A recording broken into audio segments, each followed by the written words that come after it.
رب سے بڑھ کر کون ہو سکتا ہے؟ آؤ اللہ سے پوچھتے ہیں۔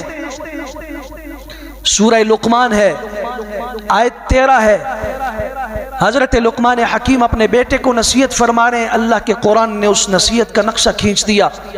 یا بنی لا تشرک باللہ، بیٹا اللہ کے ساتھ کسی کو شریک نہیں بنانا۔ کیوں؟ ان الشرک لظلم عظیم، اس لیے کہ شرک سب سے بڑا ظلم عظیم ہے۔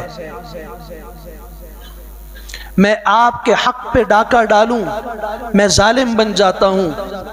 میں کسی غریب کا حق لوں، ظالم بنتا ہوں۔ میں آپ کا حق کسی اور کو دے دوں، ظالم کہلاتا ہوں۔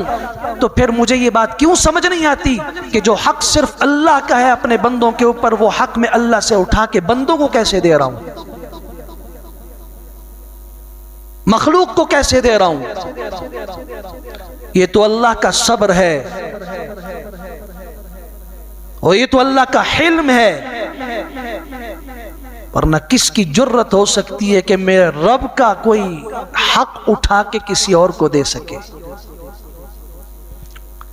ان الشرک لظلم عظیم، سب سے بڑا ظلم شرک ہے۔ دوسرا جرم اللہ بتا دیجئے، مشرک، اس کے لیے دوسرا بڑا نقصان کیا ہوگا؟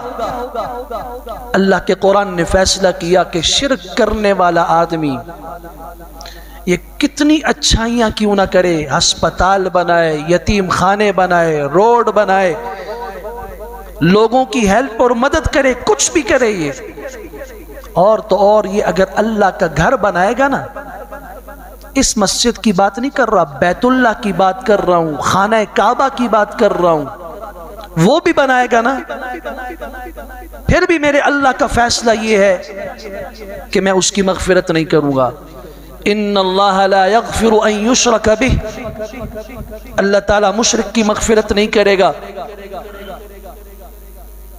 ہاں وَيَغْفِرُ مَا دُونَ ذَلِكَ لِمَن يَشَاءُ، شرک کے علاوہ جس نے جو جرم کیا، جس کے لیے اللہ چاہے گا اس کی مغفرت کر دے گا۔